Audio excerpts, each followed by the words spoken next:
Olá, boa tarde a todos e a todas. Nós estamos em mais um momento de formação aqui pelo Convidei, conversas virtuais e diálogos em educação infantil.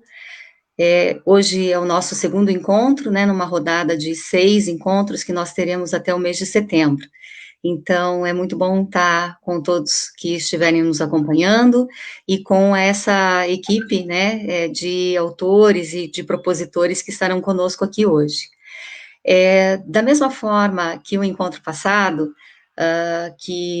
nós conseguimos trazer um cantor, compositor, produtor cultural aqui de Curitiba, né? Hoje a gente conta também com uma participação para nos brindar assim com uma chamada cultural, né? Com uma ideia de ampliação aí do nosso repertório é, nesse campo da cultura, que é a Adriana Barreto Almeida. A Adriana é formada em letras aqui pela USP, na verdade, né, não aqui, não em Curitiba, e formada em artes visuais pela Embarp. Tem especialização em literatura infanto-juvenil e mestrado em psicologia aqui pela UFPR. A Adriana escreveu alguns livros, e entre os livros que ela escreveu, a gente tem um deles intitulado A Última Folha e Poemear, de Pernas para o Ar, esses voltados mais especificamente para o público infantil, e também o livro de poemas Todo Laço é Feito de Areia. Se não me engano, esse é o mais recente, daí a Adriana até comenta com a gente logo em seguida. A Adriana pertence, criadora, né, organizadora de um coletivo que nasceu aqui em Curitiba no ano de 2018, que reúne alguns autores da cena local, né, e na atualidade esse coletivo, chamado Coletivo Era Uma Vez, conta com 33 autores e ilustradores. Cada autor e ilustrador aí, né, teve uma trajetória, uma caminhada diferente. Alguns são nomes já consagrados nesse campo da literatura infanto-juvenil, e outros estão inaugurando, né, a sua participação nessa atividade recentemente. Alguns são contadores de histórias profissionais e outros vivem exclusivamente da escrita. Então, nesse sentido, né, o coletivo abriga uma diversidade aí de trajetórias na vida pessoal e profissional de cada autor e ilustrador. Nesses 2 anos que o coletivo existe, ele vem fazendo, né, participação em feiras, bazares, no intuito de levar à população os livros e as atividades literárias desenvolvidas por eles. Há uma participação também em encontros com as crianças, em eventos em escolas, né, em eventos de formação de professores, seja individualmente ou em um pequeno grupo desse coletivo, né. Agora, durante a pandemia, o coletivo tem proporcionado encontros online com escolas e também desenvolvendo aí um canal novo de comunicação, né, que é o canal no YouTube, um site próprio e uma atividade de grupo de estudos que o coletivo já realiza. Então, eu convido a Adriana, né, desde já agradeço a Adriana por ter aceito o nosso convite, por poder estar conosco nesse diálogo com professores, né, com pessoas que atuam diretamente com as crianças aí no contexto das escolas. Obrigada, Adriana. Obrigada, Catarina. Obrigada pelo convite. Estou super feliz de estar aqui conversando com vocês. A Catarina já falou bastante aí do coletivo, né? E só reforçando assim que nós estamos juntos como autores e ilustradores.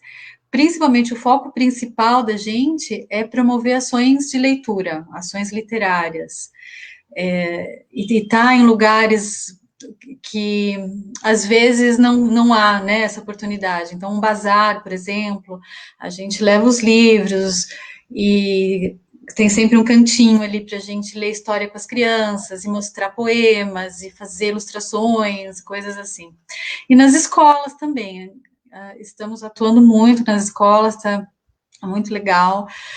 Participações em feiras literárias, projetos junto com as crianças, às vezes a escola adota o livro, faz uma leitura, a gente está A gente vai junto para fazer atividades referentes ao livro, à história. Então, é isso, né? E aí, juntos, a gente consegue mais, consegue trocar mais. É essencial, né, Adriana? Que bom. É, é.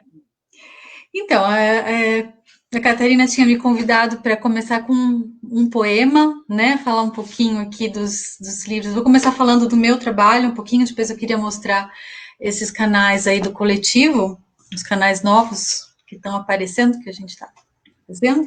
Então, eu trouxe esse daqui para ler para vocês, o Poemear de Pernas para o Ar, que é um livro de poemas para crianças, tá? E ele foi ilustrado pelo meu filho, Thomas, que na época tinha 9 anos, hoje ele está com 11, e ele é membro do coletivo também. Como ilustrador, ele é o único membro com menos de 18 anos. Mas ele está lá. Então, eu vou começar lendo um poema para vocês que se chama Poemear, que é esse daqui. A ilustração é essa daqui. Que me fala muito do que é essa literatura para criança, o que é a poesia para criança. Tá?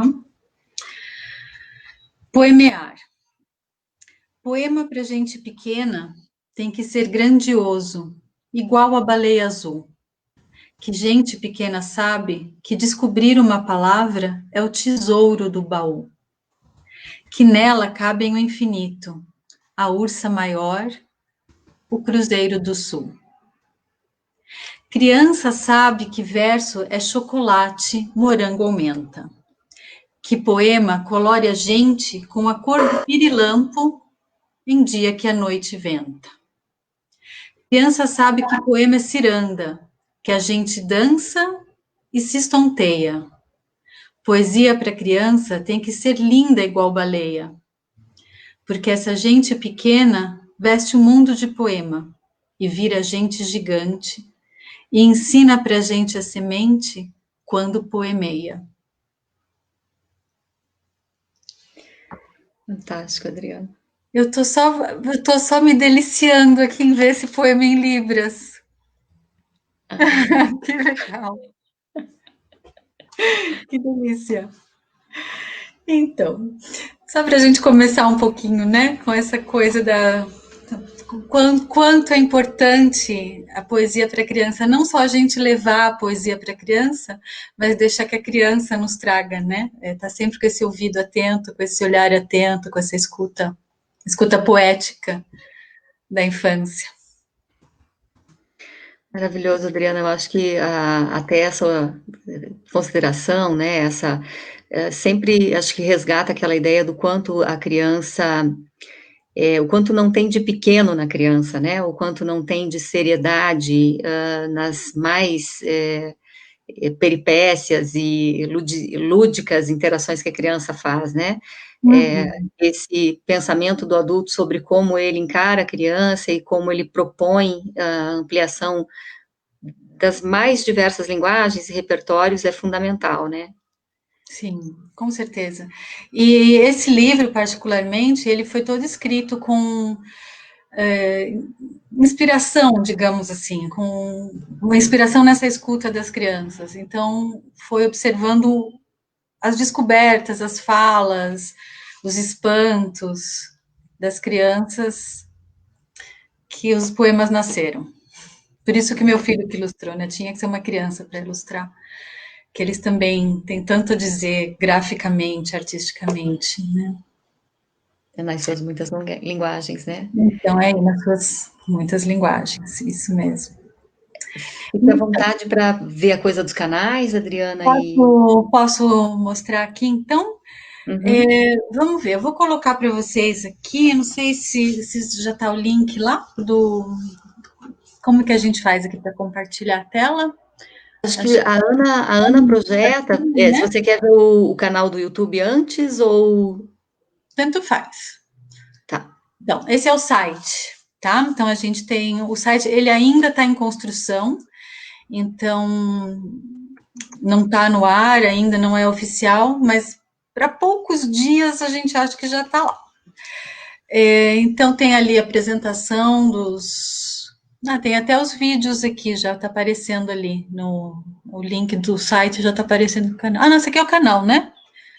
Acho que é o canal do YouTube, É o aham. canal do YouTube, sim. Então, a gente terminou uma série de vídeos, agora foram 33 vídeos, com cada um dos autores apresentando o trabalho de um outro autor. Então, apresentando um livro, às vezes mostrando só quando a história era muito grande, às vezes lendo a história inteira. Foi uma série bem linda, essa ficou bem bonita. E a gente começou uma outra série agora, que é cada autor contando a sua própria história, que se chama Coletivo Apresenta. Aquela outra é Coletivo Lê Coletivo. Então, os autores lendo os livros uns dos outros, né? E agora a gente começou essa série, o Coletivo Apresenta, cada autor lendo o seu livro. E a gente vai ter também Coletivo Conversa, que vão ser dicas de como trabalhar os livros, de atividades de cada história, né, específica de cada livro, como o autor já trabalhou em sala de aula, já trabalhou com os professores aquela determinada história. E nesse site também tem trabalhos individuais, trabalhos que alguma entrevista, alguma conversa, como a gente está tendo aqui, né? Então, tudo isso está indo para o site também. Histórias que a Fafá conta, já leu, nossa querida Fafá, também está lá no site, então o site está bem completo. E esse é o canal está bem completo. E esse é o site. Então, aí tem um pouquinho mais de informação sobre a nossa missão ali de levar atividades literárias, algumas fotos e notícias dos eventos que a gente participou nas escolas, e tudo mais. Bazares, né? Olha lá, o Empório Handmade, Manu, tudo isso. Tem uma lojinha também, o site vai ter um link para uma lojinha, onde os livros podem ser encontrados, podem ser comprados. Pelo site, podemos marcar visitas nas escolas e coisas assim. Bom, será o nosso contato. E tem ali as informações sobre cada um dos autores também. Então tem bastante coisa aí para a gente fazer. E é sempre muito legal essa coisa de promover o encontro da criança com o autor, porque desmistifica essa distância que existe, né? Eu lembro que eu, particularmente, conheci um escritor quando tinha mais de 35 anos, né? Quando eu era criança, eu achava que escritor nem estava vivo mais, não existia escritor vivo. Só, né? Século passado, coisas assim. Era uma distância muito grande. E quando é o próprio autor que está lá contando os detalhes de por que, que aquela escola, de por que aquela história existe, de onde vem, qual foi a inspiração, as crianças perguntam muito, né? De onde que vem, como você inventou essa história, detalhes, curiosidades, e eles percebem que é uma coisa próxima deles, é uma coisa possível, acessível. Eles podem ser escritores, eles podem produzir também, né? Esse livro aqui da Última Folha, por exemplo, só como curiosidade, a história de uma folhinha, a última folha aqui da árvore, né? E eu conto para eles aqui em Curitiba que essa árvore existe, e essa árvore ela está lá no Bosque do Papa. E foi essa árvore que eles conhecem também, né? Muitos deles já foram lá, que inspirou o livro. Está aqui o livro, pertinho deles.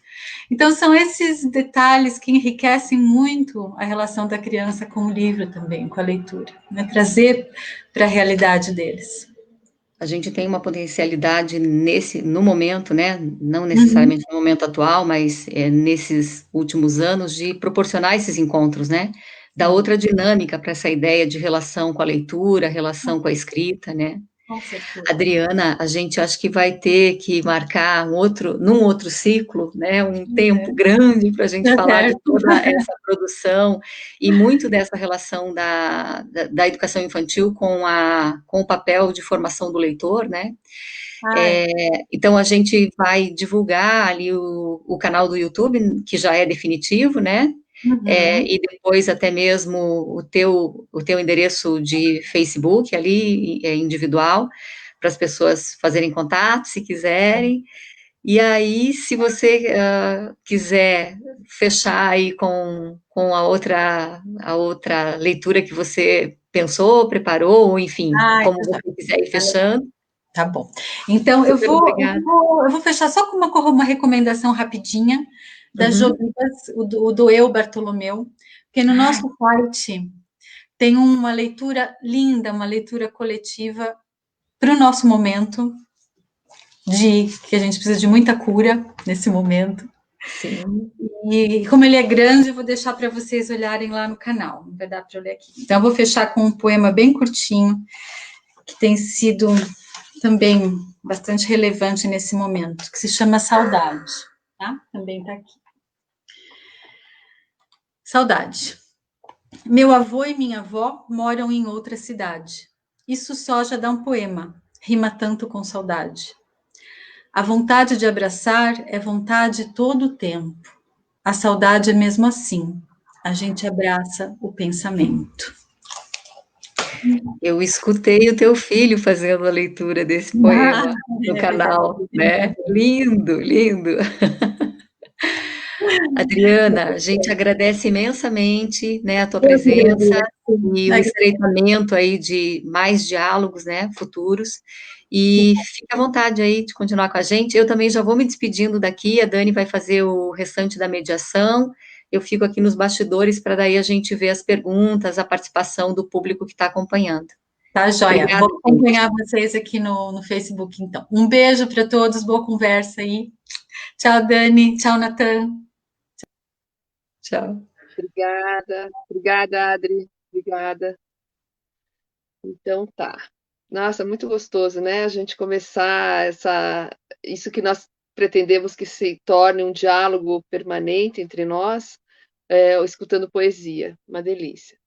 Bem, então o livro Leituras em Educação, Contribuições para a Formação Docente, ele vai, hoje nós vamos começar a compartilhar, né, as discussões que estão presentes neste livro com autoras, né, que é a grande maioria do livro, né, dos profissionais e pesquisadores que elaboraram capítulos deste livro. Hoje, né, quinta-feira, dia 27, teremos 3 convidadas que farão a discussão, né, em torno da temática práticas educativas e documentação pedagógica. Então, eu queria apresentar no primeiro momento, né, nós vamos contar com 2 autoras que participaram da produção de um dos capítulos do livro, que na verdade são 3 autoras que compõem esse capítulo, que é a Adriana Ojeda Guedes, professora adjunta da Universidade Federal do Estado do Rio de Janeiro, né, Unirio, é coordenadora do grupo de pesquisa Frestas do Núcleo Infância, Natureza e Arte, NINA, e do curso de extensão Infâncias Cariocas. A Lívia Larissa de Lima Lage, professora da técnica de Alexander, graduanda em dança contemporânea da Faculdade Angel Viana, especialista em educação infantil e mestre em educação pela PUC-Rio, pesquisadora também do grupo Frestas. E a terceira autora, que não está conosco hoje, mas que é participante desse capítulo, né, a Michele Dantas Ferreira, professora da Rede Pública do Rio de Janeiro, pesquisadora também do grupo Frestas, vinculado à UNINA, da Universidade da Unirio, né, e é mestranda em educação, orientanda da Adriane. Então, eu gostaria de convidar, né, a Adriane e a Lívia para iniciar essa primeira fala, né, elas terão aí um tempo específico e depois a gente convidará a terceira participante de hoje. Fiquem à vontade, meninas. Obrigada, boa tarde a todos e todas.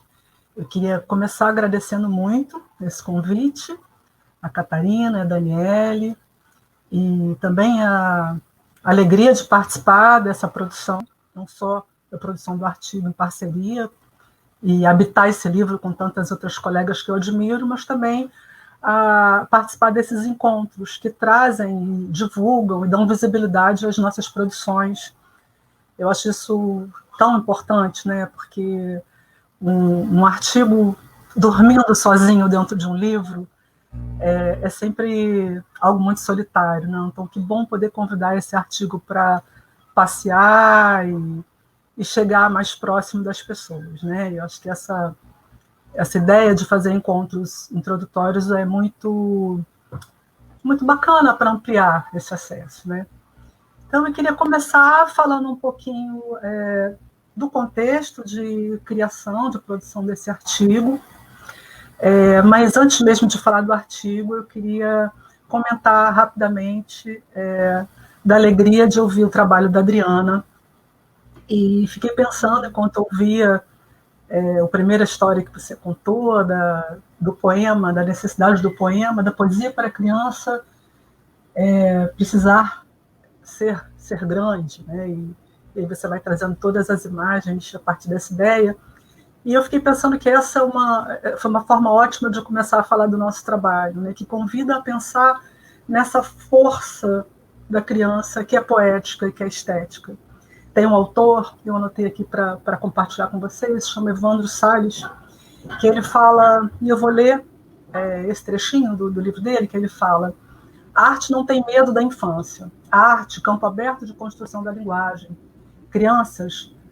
Nas crianças, o aparato da linguagem se apresenta ainda em formação, aberto e flexível.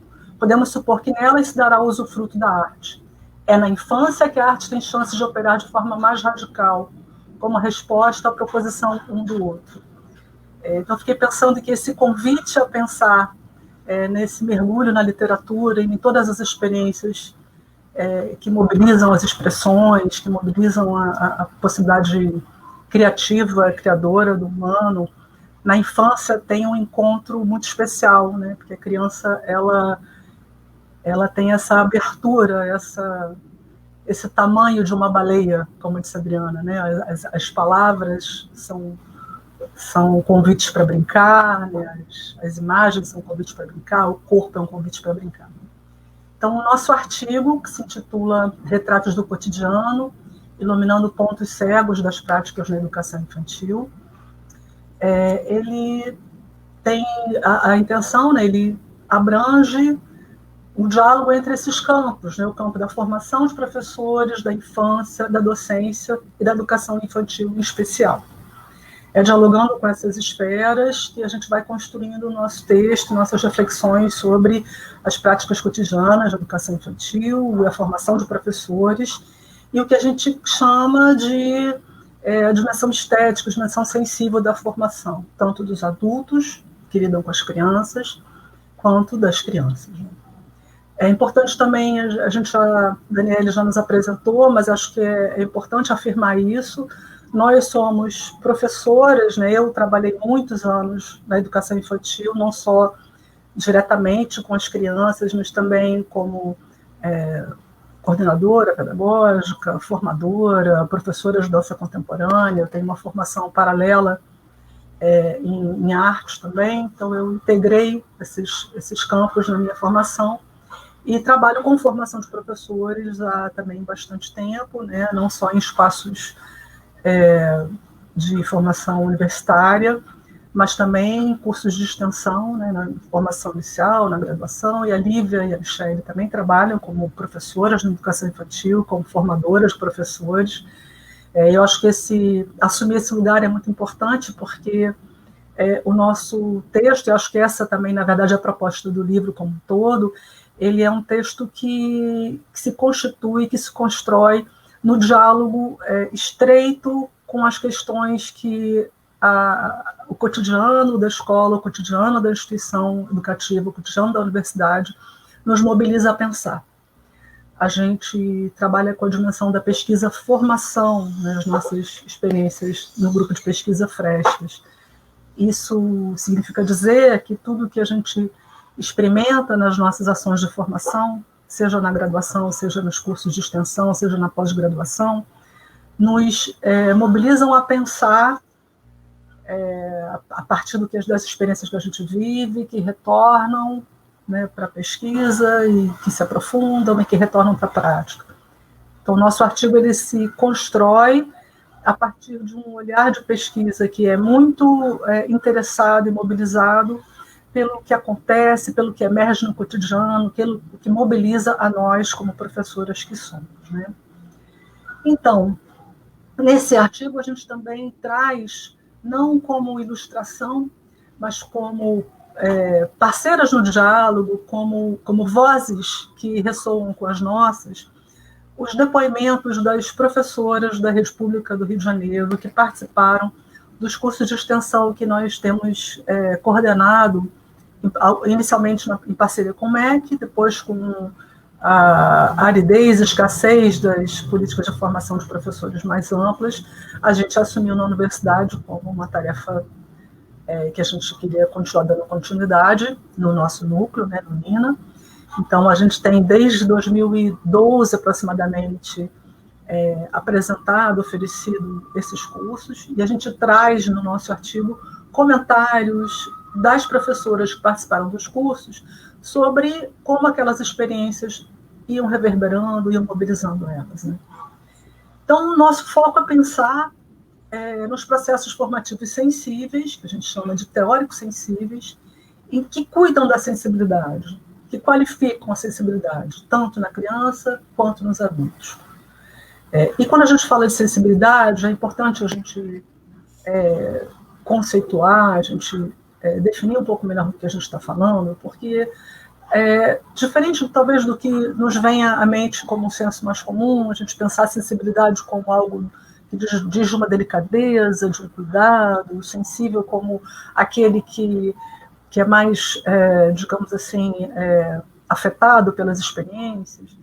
A gente está convidando a pensar a sensibilidade numa dimensão mais ampla, uma dimensão que diz respeito à forma como nos relacionamos com o mundo, nos sensibilizamos com o mundo, nós somos atravessados pelos contextos em que vivemos, né, os contextos políticos, os contextos das experiências mais amplas que a gente vive, e como tudo isso se constitui e nos constitui, né? Então, falar de sensibilidade é falar também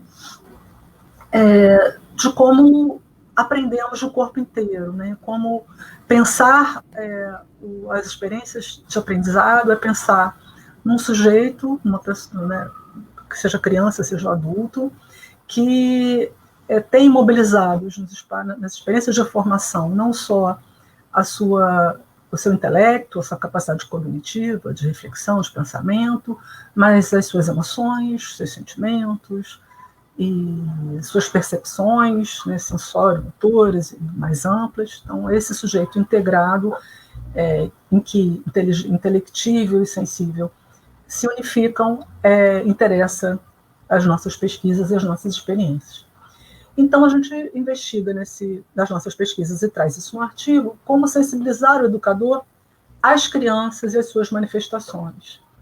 A gente tem visto, por meio dessas nossas pesquisas, né, as pesquisas de formações que se debruçam sobre a formação docente, que despertar no educador o prazer de se conectar, ele também, a sua expressividade, a sua sensorialidade, a sua corporalidade própria, é uma forma rica de mobilizar, né, a dimensão estética e a sua sensibilidade também para a expressão da criança.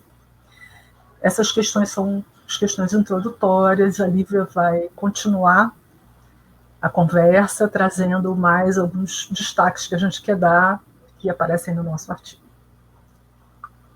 Legal. Boa tarde a todos e todas. Obrigada pelo convite. Está sendo, como a Adriana falou no inicinho, muito bacana essa possibilidade de conversar com o autor. Acho que para as crianças e para todos nós também, né? Nós, pesquisadores, professores, autores, podermos apresentar nossas produções escritas dessa forma, assim, na forma de uma conversa, é maravilhoso, né?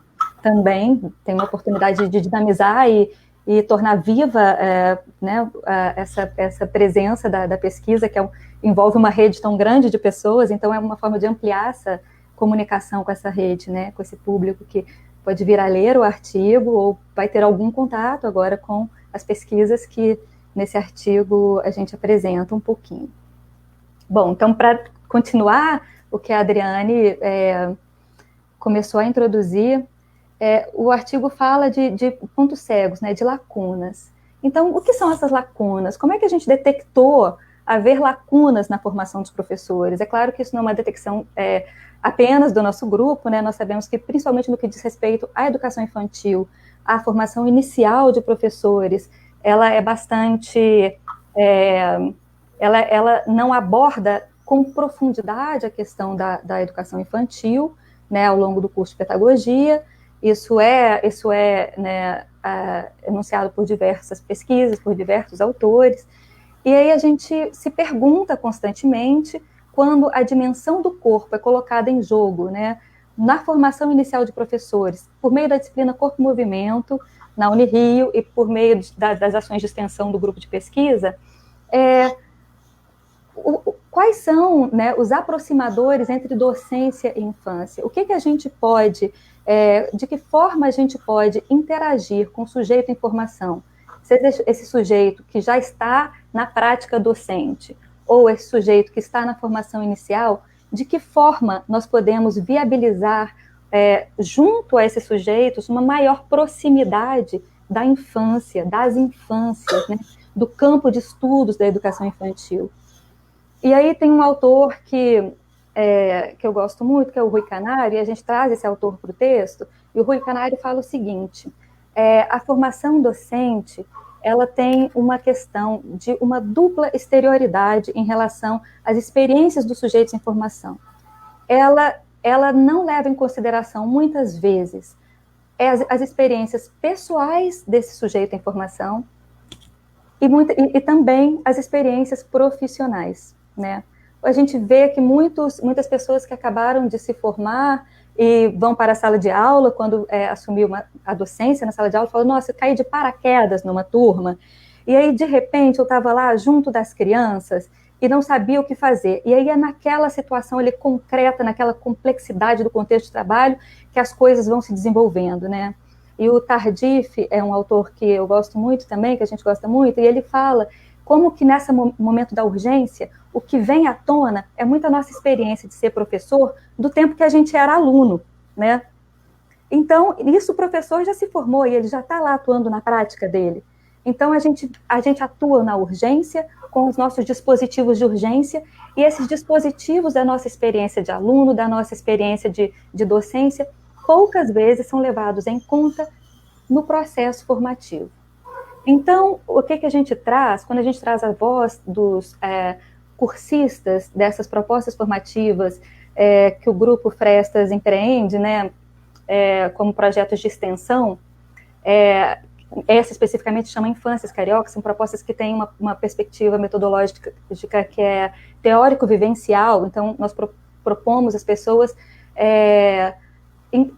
além de experiências sensíveis, né, experiências com arte, com dança, com corpo,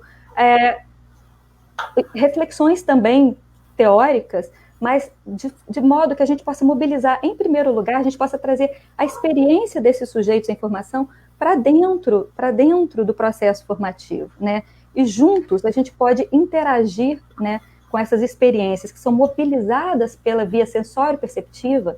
Por isso, a gente está falando da dimensão estética, porque a estética é isso. A estética é aquela forma de conhecer o mundo que não prescinde do corpo, né? A estesis é o termo grego para senso-percepção, para aquilo que a gente percebe por meio dos sentidos, né, corporais. E não é essa a forma prioritária da criança conhecer o mundo, por meio da senso-percepção, numa imersão sensível, né, nessa forma direta de tocar o mundo, de conhecer poeticamente, de descobrir os seus significados, por meio prioritariamente desse contato sensível com o mundo. Então, a gente percebe que quando a gente a gente mobiliza em nós mesmos, né, enquanto pesquisadoras formadoras, e junto aos cursistas, possibilidades de colocar no jogo da formação, né, coletivamente, quando a gente pode cuidar coletivamente dessa dimensão sensível, é um lugar muito oportuno para mobilizar as experiências desse sujeito. E quando a gente se coloca nessas experiências sensíveis, a gente traz a nossa experiência de infância para a situação, né, do ensino-aprendizagem, porque a gente continua se formando, a gente está ali se colocando de novo em situações de ensino-aprendizagem, seja, né, a criança, seja o pesquisador, seja o formando o graduando, seja quem for, né? Então, eu vou falar um pouquinho das falas que esses professores trazem, dando a entender como que o próprio cotidiano, não só da formação, não só o cotidiano do trabalho, mas também o cotidiano da vida, assim, acaba que transcorre de modo que essa dimensão do corpo fica diluída, fica impossibilitada, fica inibida, né? Quando a gente, a cada aula dos cursos de extensão, a gente propõe uma forma de registro para os professores. E aí a gente vem trabalhando na pesquisa sobre estes registros, né? E os professores falam de rotinas burocratizadas, de aspectos que inibem a sensibilidade deles, né? De distanciamento da sensibilidade própria, de uma relação com o tempo apressada, sobrecarregada, de um excesso de atribuições no trabalho, de cansaço, de correria, de tensão.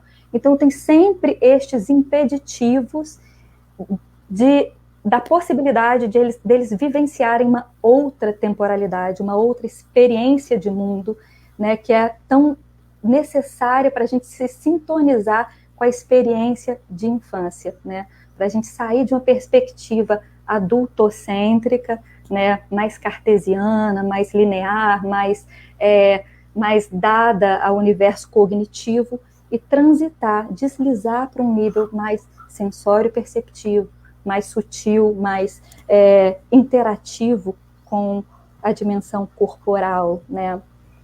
E a partir do momento que a gente faz, que a gente trabalha, vai trabalhando junto, né? Eu acho que essa questão também é muito importante, né, Adriane? A gente estava conversando isso logo antes de entrar, como que trazer a dimensão sensório-perceptiva para o processo formativo não é deixar o sujeito em formação sozinho com a responsabilidade de desenvolver a dimensão estética própria, né?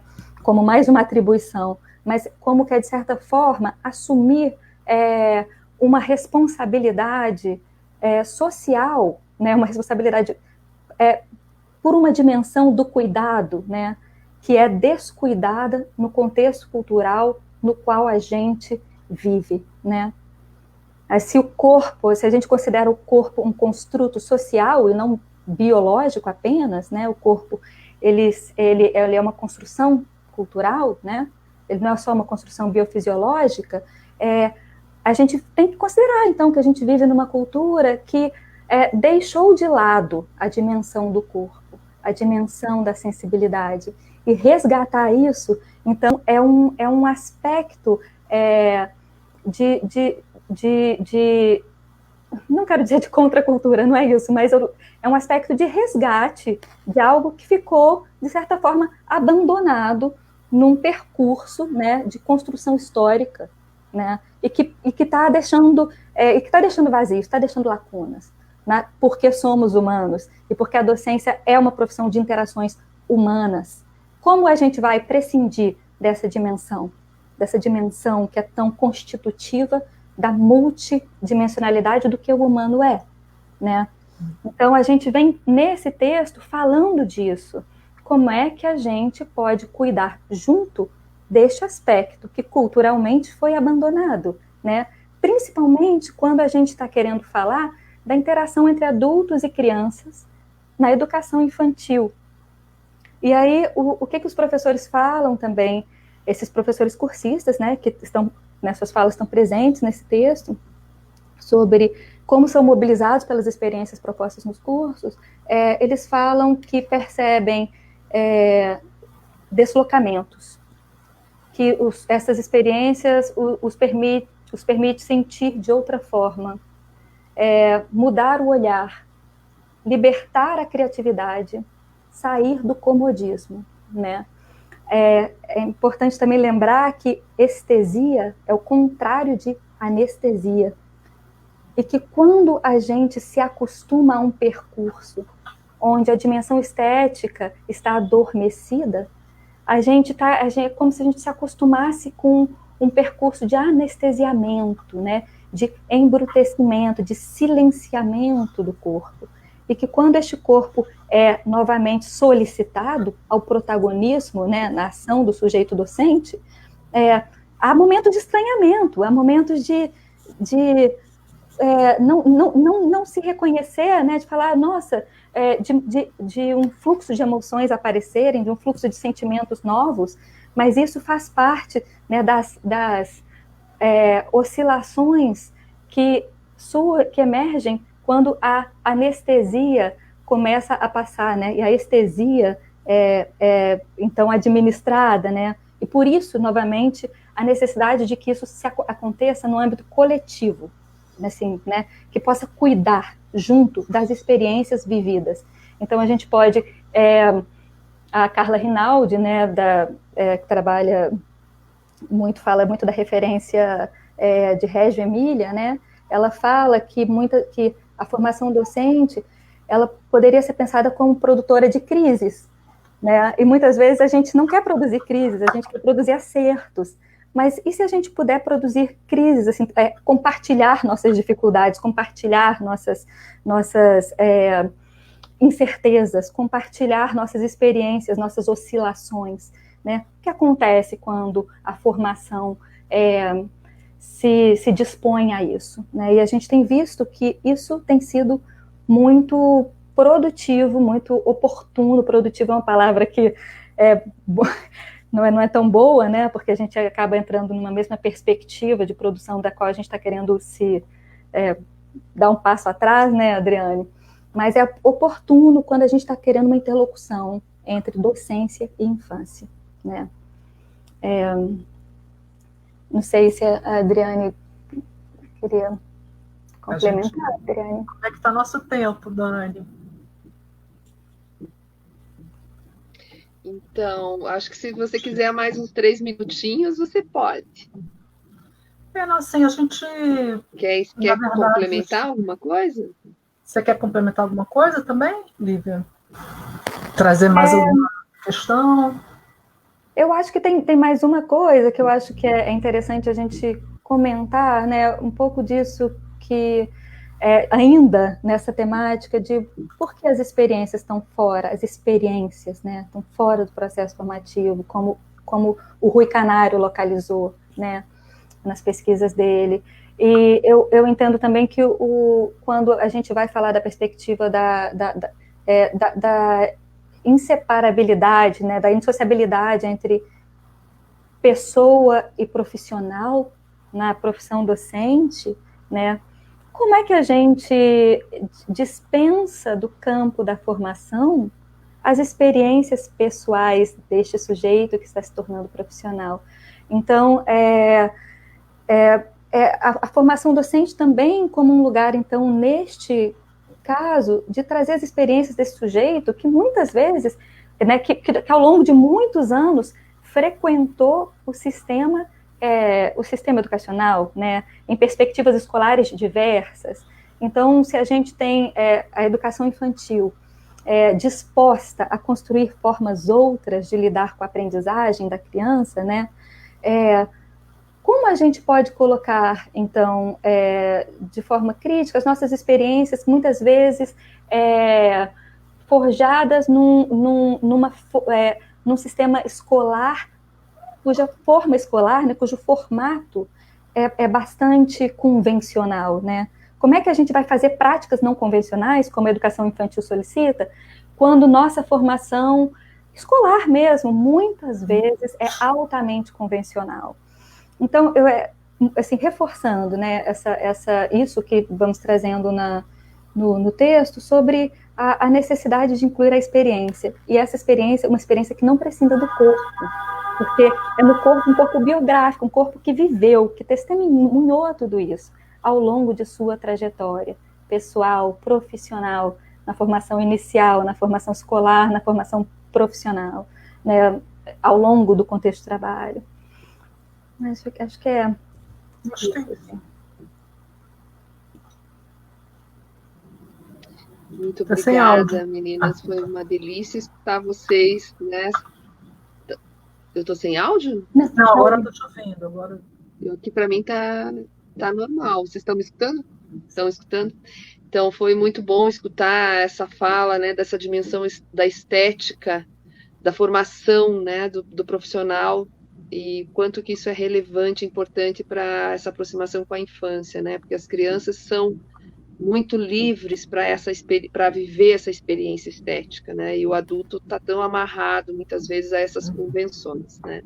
Eu penso que essa é uma grande perspectiva para a gente pensar o trabalho formativo não só fora da instituição, como dentro da instituição, né? E aí agora nós vamos ter a possibilidade de escutar um pouquinho, né, do trabalho da nossa terceira convidada de hoje, né, que é a Ana Júlia Rodrigues.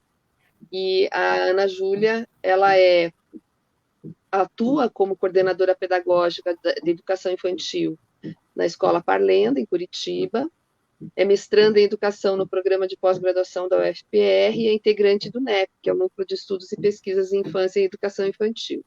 A Ana Júlia vai falar um pouco do trabalho que ela realiza, né, em relação à formação, que acaba sendo uma formação em serviço, né, Ana Júlia, porque essa ideia desse profissional, né, que a Adriane e a Lívia trouxeram como um profissional que precisa ter, né, uma certa sensibilidade para poder se aproximar mais dessa infância, né, e atuar de uma forma coerente com as demandas que as crianças nos suscitam, né, também, como profissionais, o quanto que é desafiador, né. Então, eu te convido agora a fazer a tua fala sobre o tema que o teu capítulo transcorre, né? Obrigada, Dani.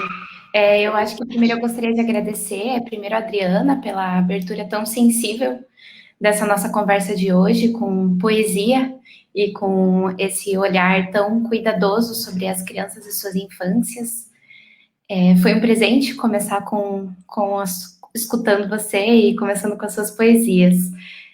Da mesma forma, foi um prazer escutar a Adriane e a Lívia, que apesar de a gente já ter se conhecido em encontros prévios de organização para esse momento de conversa, e de ter feito a leitura do texto delas no livro, eu não havia escutado elas falarem sobre esse tema.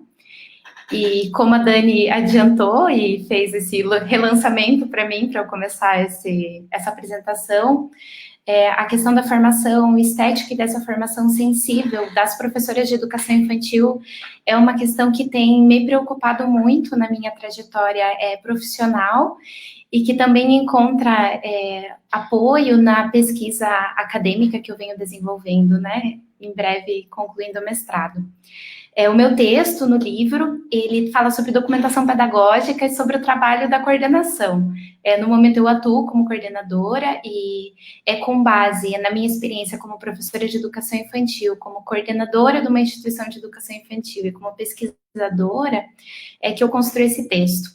Alguns dos referenciais que eu mobilizo também são utilizados pela Michelle, pela Adriane e pela Lívia no texto delas, né, como as referências ao Tardif, quando a gente vai falar sobre o saber docente. E eu me preocupo realmente no texto com a questão da formação em serviço. Então, eu me debruço sobre as questões do cotidiano e sobre esse imprevisto que caracteriza o cotidiano da educação infantil. São essas situações, como a Lívia dizia, onde são acionados outros mecanismos que dizem respeito à nossa trajetória enquanto pessoa, a nossa trajetória enquanto estudantes, a nossa trajetória com os professores com que nos encontramos ao longo da nossa vida, e que a gente aciona para se relacionar com as crianças e com os nossos pares, né? Questões pequenas, em que o professor precisa decidir no dia a dia como que ele vai responder. Então, são coisas como, eu estou organizando uma roda de história com as crianças não estão acompanhando a história, eu encerro a roda como e eu faço uma música, o que eu realizo em seguida? Eu permaneço mais tempo no espaço externo, eu permaneço mais tempo no espaço interno, como que eu faço essa transição? De que forma que eu chamo as crianças para fazer isso? Como que eu intervenho em uma situação de conflito entre duas crianças no cotidiano?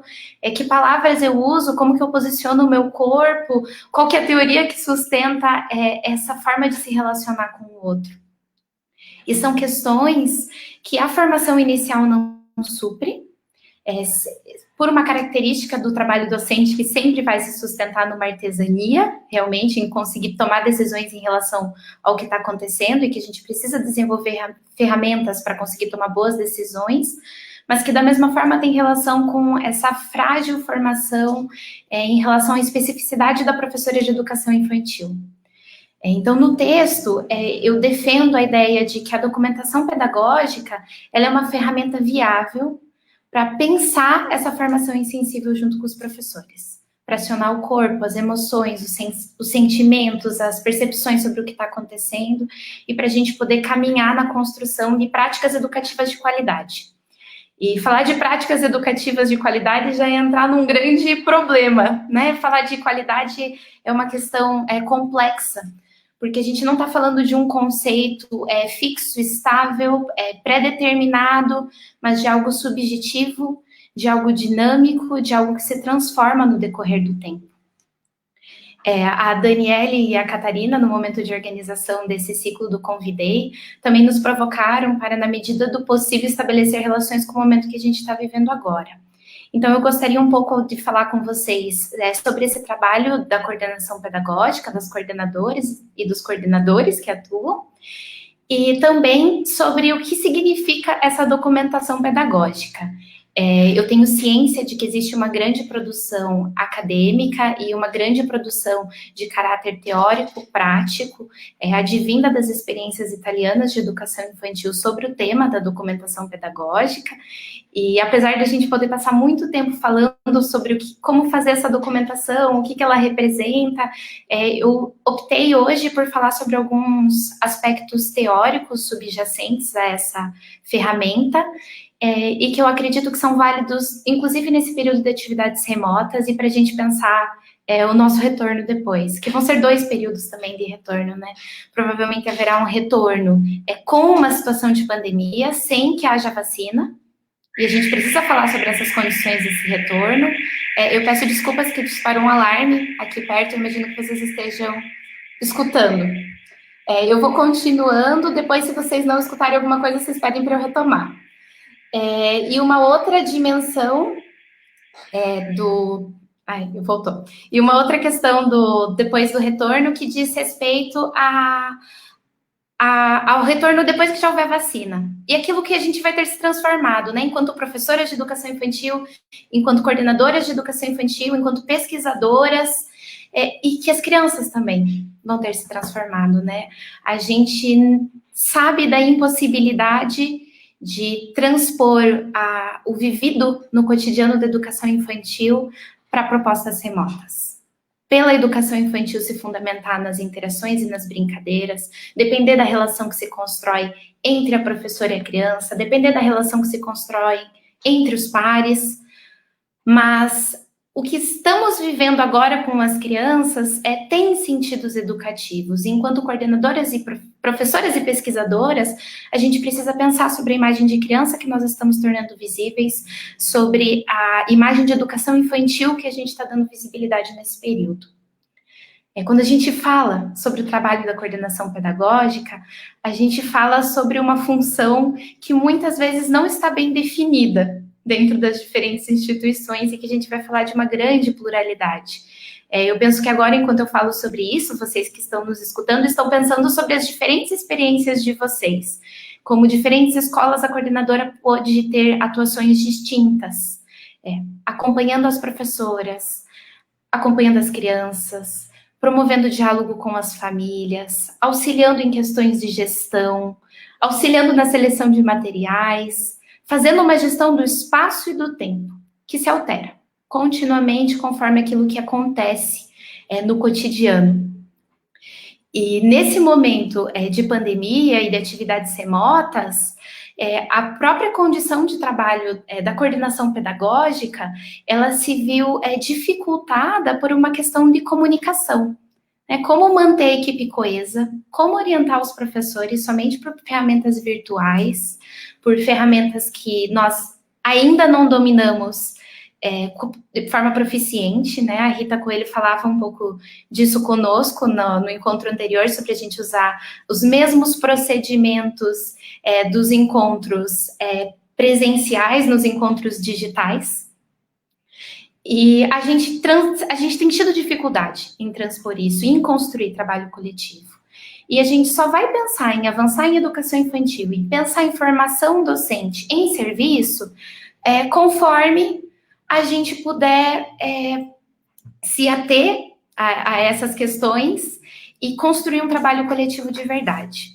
E a documentação pedagógica, ela é uma ferramenta viável, tanto ali para a gente pensar o nosso cotidiano sem pandemia, quanto para pensar o momento presente, na medida em que ela é uma ferramenta de trabalho coletiva.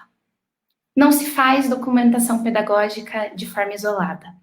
Ela é um processo de construção de uma narrativa pelos sujeitos que participam desse processo educativo.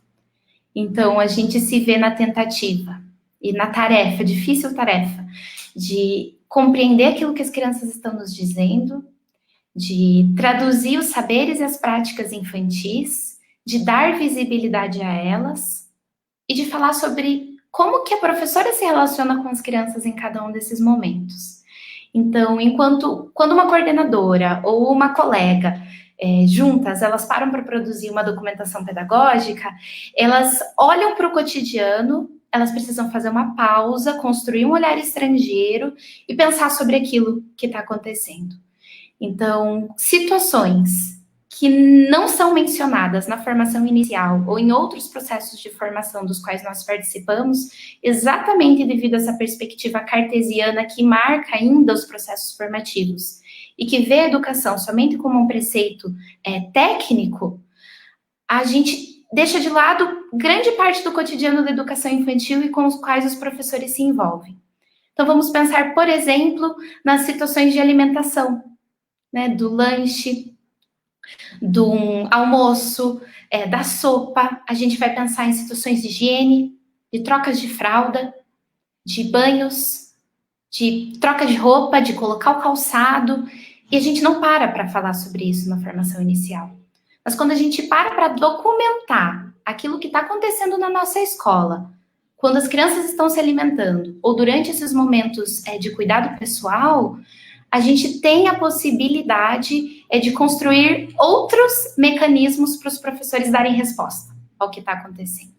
Porque a gente passa a ver a forma como as crianças participam desses momentos, o que elas produzem, o que elas dizem, de que forma que elas percebem, o que elas estão sentindo nesses momentos.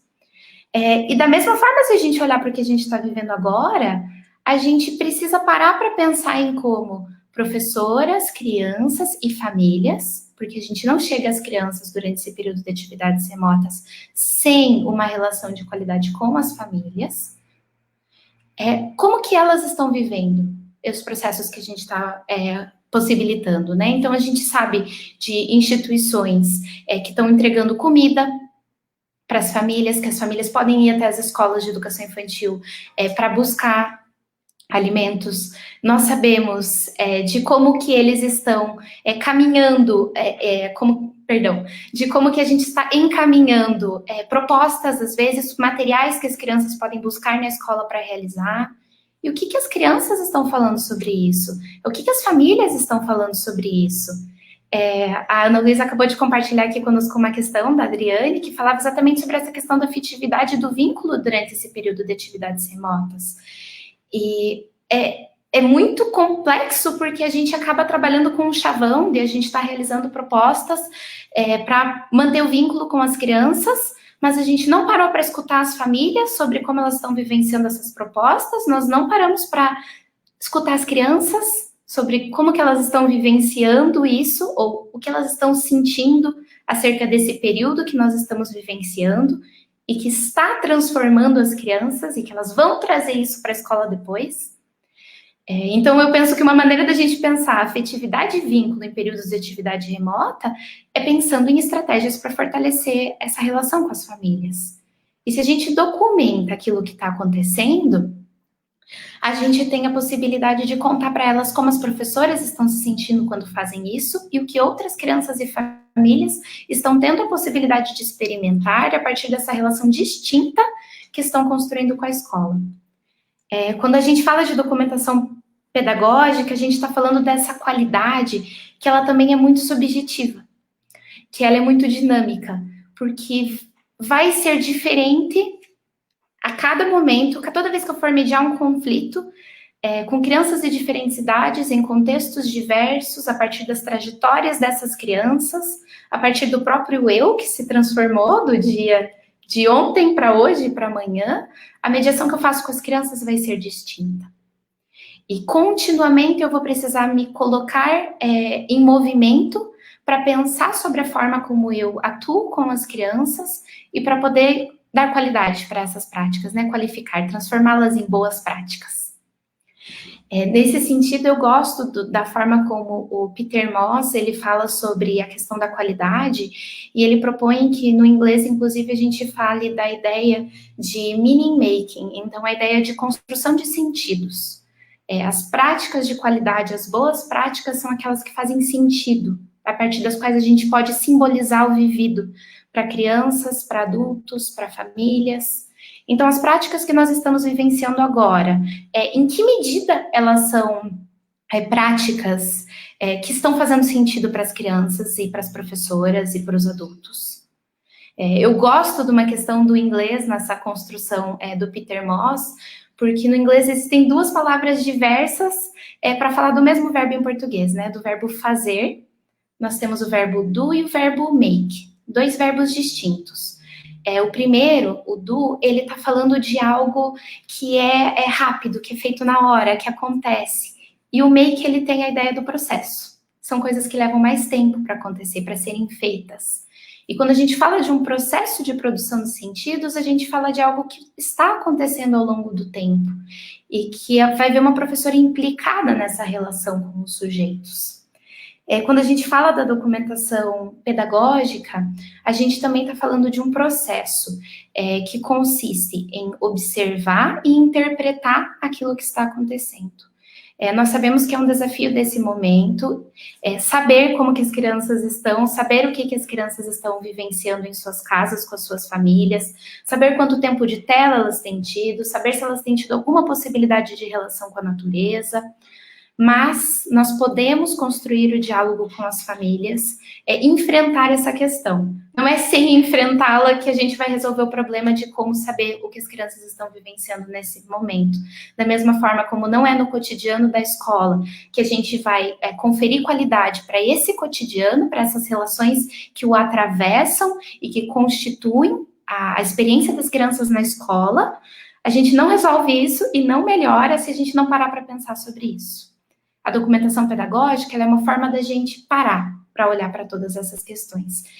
E fazer esse tenso exercício de tentar pensar agora sobre documentação também nos ajuda a fazer a escuta dos sujeitos que participam do processo educativo.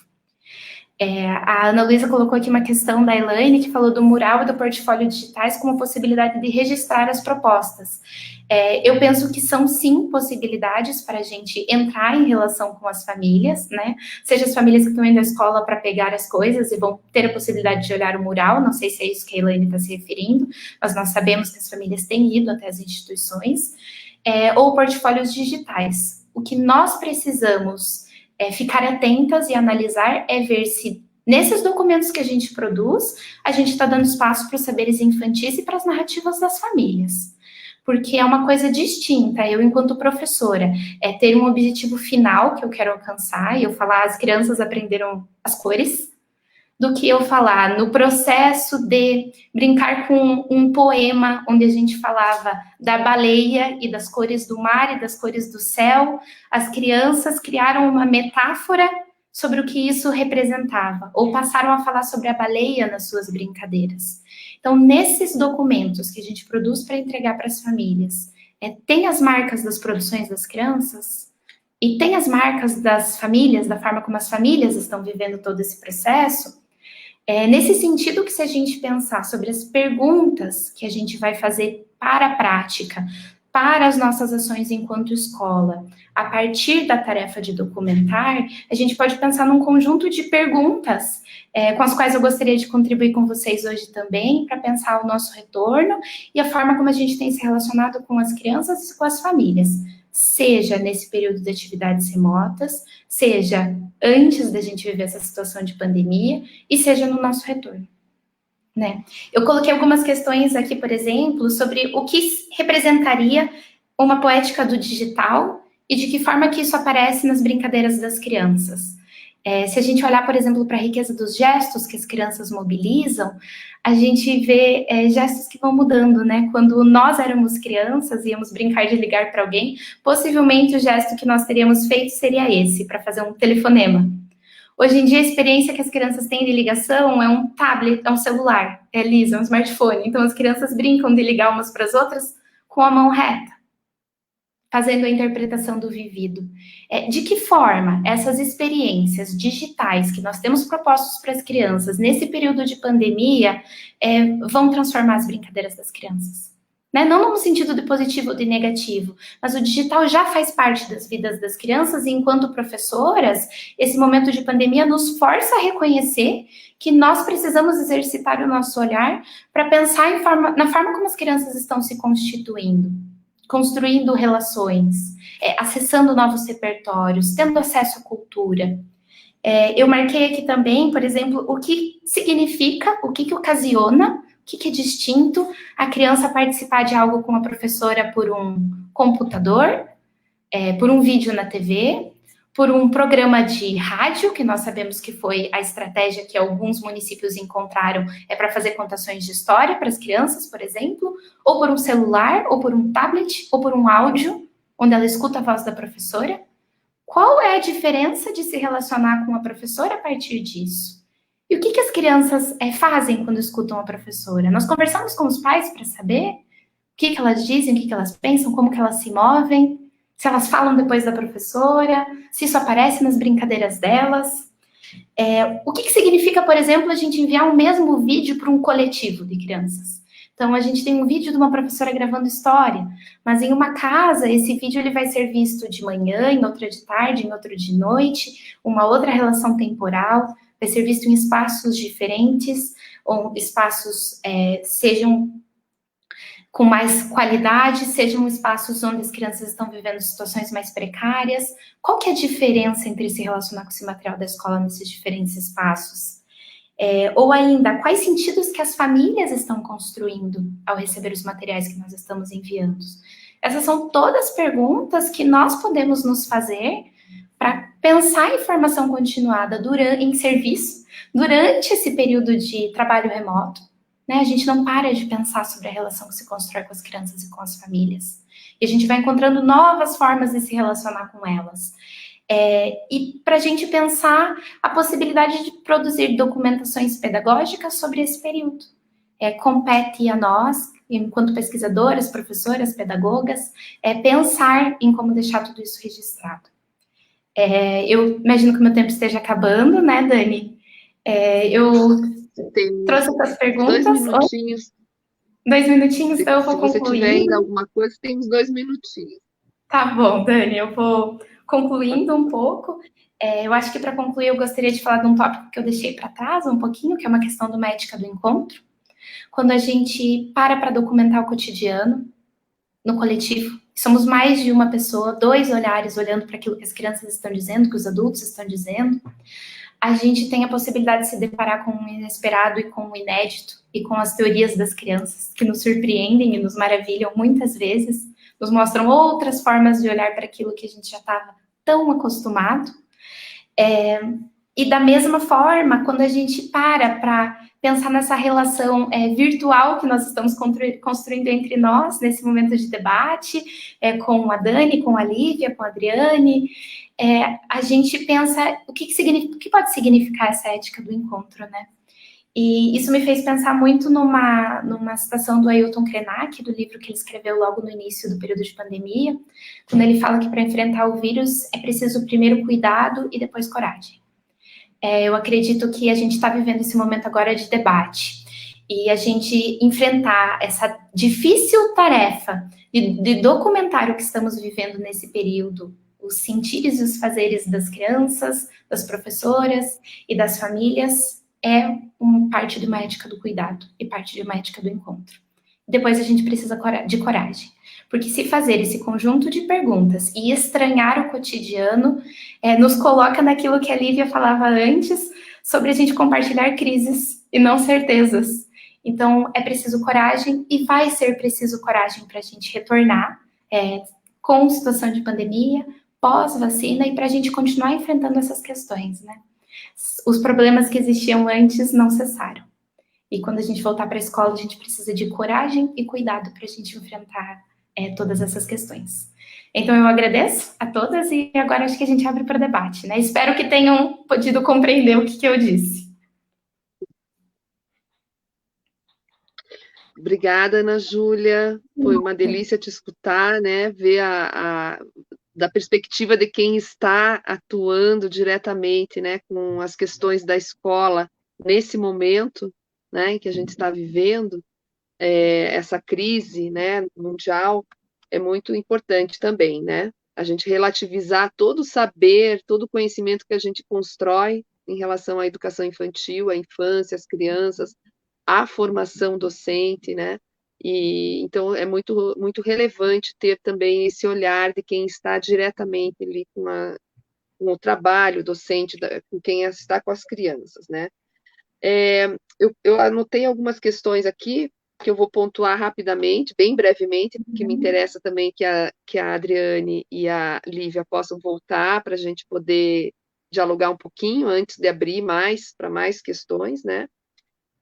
A Adriane e a Lívia falam muito desse lugar, né, na formação dos professores, né, dessa questão da sensibilidade, e que pensando um tanto disso que você falou agora, né, Ana Júlia, da produção de narrativa sobre o vivido, o tanto que a professora precisa também, né, dessa sensibilidade para identificar o que pode ser relevante enaltecer, né? Quando eu escolho determinado aspecto, quando eu elejo determinada imagem, quando eu consigo capturar a fala das crianças, né? Precisa existir um tanto de sensibilidade. E como a Lívia disse, né, a questão da experiência, né, desse vivido, de eu me colocar em relação com o mundo de uma forma mais aberta, né, a perceber o que esse mundo está trazendo, né, para mim, esse mundo do meu entorno, das relações, das pessoas, das linguagens. Então, eu acho que foi muito interessante escutar vocês, né, e pensar que eu fiquei com uma questão, assim, que eu queria colocar para vocês e para a gente pensar um pouco juntas, né.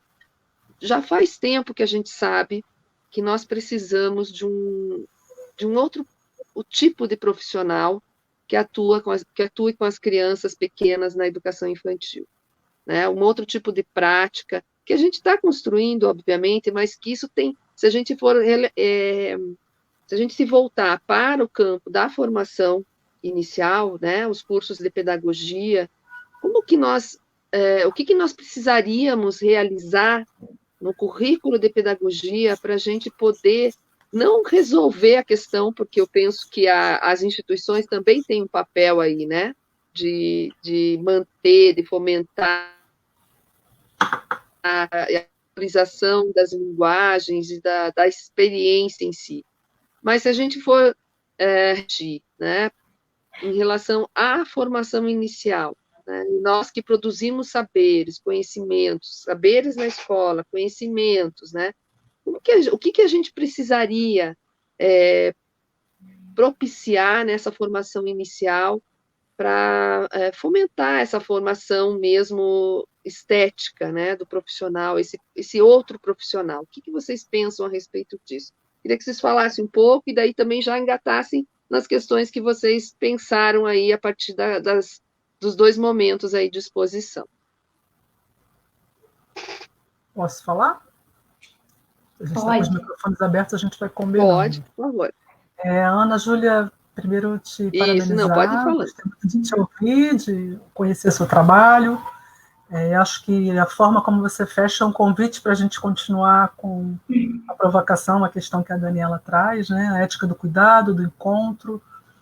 eu acho que esse é um convite para a gente pensar. Eu não vou me ater aqui a discutir as questões curriculares mais especificamente, porque elas são bem complexas, né? A gente, na Unirio, teve um processo longuíssimo de reconstrução, de reformulação, que foi muito penoso, porque é uma diversidade de pessoas pensando, né? Mas sem falar dessa discussão mais macro de um currículo, mas pensando nos caminhos, né, nas metodologias de formação, que é o campo que a gente tem se debruçado, eu acho que essa ideia da ética do cuidado do encontro como um princípio presente nas nossas relações de formação é fundamental, né? Eu trabalho na Unirio com a disciplina Corpo e Movimento, como eu falei para vocês, eu tenho uma formação corporal também,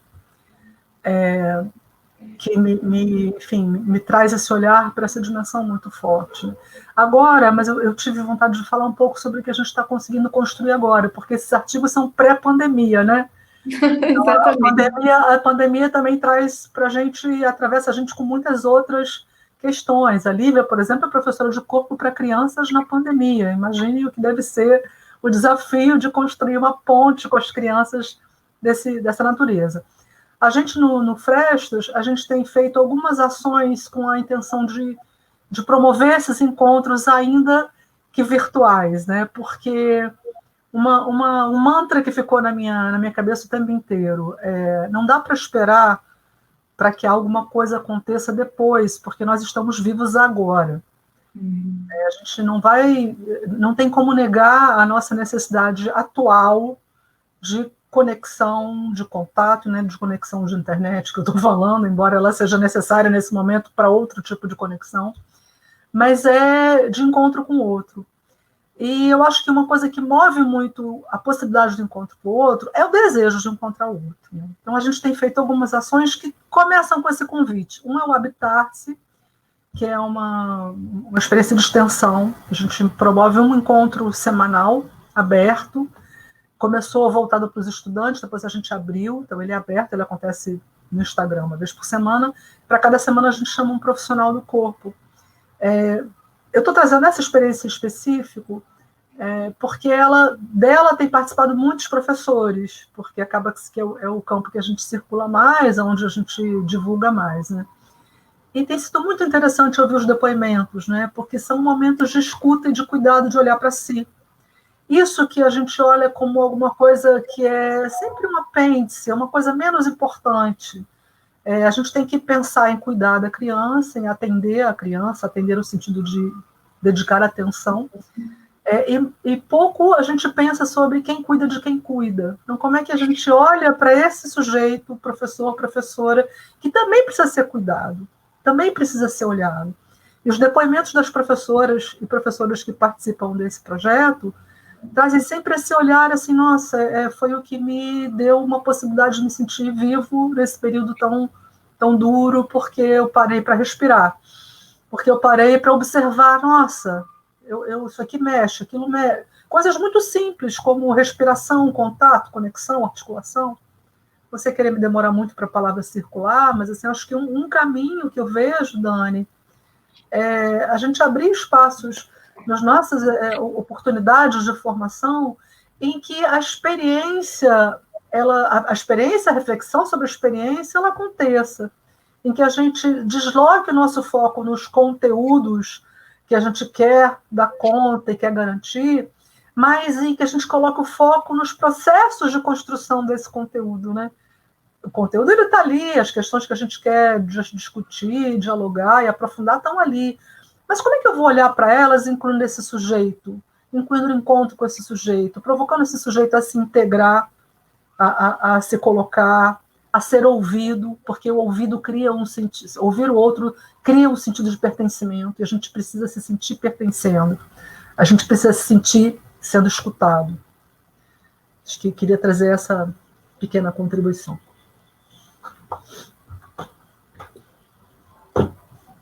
Não sei se a Lívia quer falar ou se eu posso puxar aqui um pouquinho. Pode puxar, Ana, pode puxar depois. Obrigada. Não, tudo certo. Acho que obrigada, Adriane, primeiro, né? Acho que vai estar sendo um prazer construir esse diálogo com vocês hoje. escutá-las e ver quantos pontos a gente está de acordo, né, para seguir caminhando e construindo esse processo de formação de professores. Eu gosto muito de pensar nisso de cuidar de quem cuida, acho que é fundamental, e os professores precisam de outras estratégias para conseguir acionar junto com as crianças, né? E eu estabeleci uma relação agora, até mesmo com a primeira pergunta que a Ana Luísa colocou antes aqui na tela, que era da questão do nosso retorno e da questão do contato. Eu penso que é a nossa própria ausência de experiências e de relação com o nosso corpo que nos impedem de enxergar que nós temos muitas estratégias de comunicação corporal que a gente pode acionar junto com as crianças, né? Então, existe sim a questão da expressão dessa região, né, da boca, do nariz, da face, que vai ficar coberta por uma máscara, da mesma forma como a gente vai precisar sempre que possível evitar um contato muito próximo, mas nós podemos, ao falar e ao ouvir as crianças, reconhecer o outro que está presente ali na relação. E o nosso processo de formação que vai apagando essa nossa relação com o corpo nos impede de enxergar e até mesmo nos assusta para esse retorno de pensar como fazer isso. E a gente esquece de todos os recursos que nós temos, né? Então, com a voz, com o ser ouvido, com o olhar, com aquilo que as nossas mãos expressam conforme a gente se movimenta. Então, a gente não pode esquecer disso. Pensando um pouco na questão da Dani, eu penso muito na necessidade da gente falar dentro do ambiente acadêmico, desse ambiente mais formal, sobre coisas relativas ao corpo e sobre as quais a gente não fala, né? Como as questões de higiene das crianças, como o processo de crescimento delas, sobre os sentimentos, sobre as emoções. A gente não fala sobre essas questões, né? A gente não fala sobre uma troca de fraldas no espaço da universidade. Então, como a gente vai pensar nesse adulto que é corpo, nesse encontro com essa criança que também é corpo, né? E muitas outras coisas, mas também corpo, sem a gente falar sobre esses aspectos que dizem respeito a essa relação entre adultos e crianças no cotidiano da escola. Então, a gente precisa enfrentar essa questão e falar sobre esses assuntos que, infelizmente, por causa da forma como o conhecimento tem sido construído, parecem de menor valor, mas não são, né? Essa eterna questão de colocar o corpo e os sentimentos e as emoções como algo de menor valor, né? Menos racional, e, portanto, sem espaço dentro do ambiente da universidade. Então, ter a possibilidade de falar sobre isso provoca, né?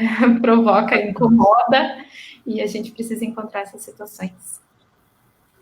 Acho que eu passo para a Lívia agora. Sim, eu estou aqui com uma profusão de pensamentos ou de provocações, eu estou assim, muito provocada, sabe, Ana Júlia?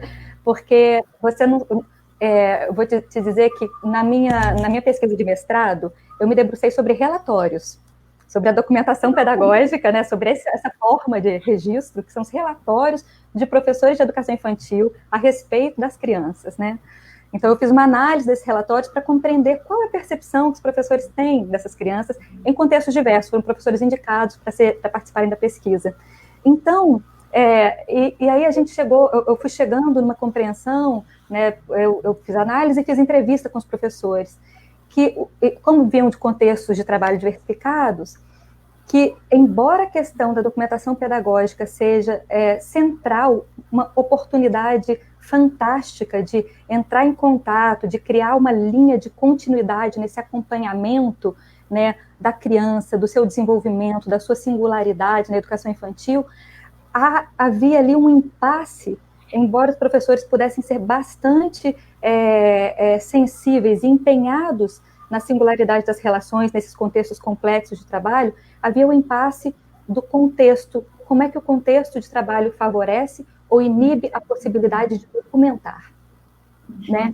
De fazer isso como... Então, isso que você colocou da questão da coletividade presente na possibilidade de se criar uma documentação, eu acho que eu cheguei exatamente também nesse lugar. Como é que essa coletividade, né, que numa comunidade, dentro da instituição, significam as condições de trabalho, né, o tempo que o professor tem, os professores têm para se debruçar nesse momento de observação, depois de compartilhamento com os pares, de interpretação conjunta, e depois de uma nova, de um rearranjo, né, dos procedimentos e das propostas de acordo com o que foi observado. Como é que isso acontece de fato? Como é que os contextos de trabalho criam as condições para que essas renúncias apareçam, né? Para que, e qual é o momento que o professor escreve? Qual é o momento que ele registra? Os relatórios são um grande impasse, porque isso acontece geralmente num momento extra-classe, né?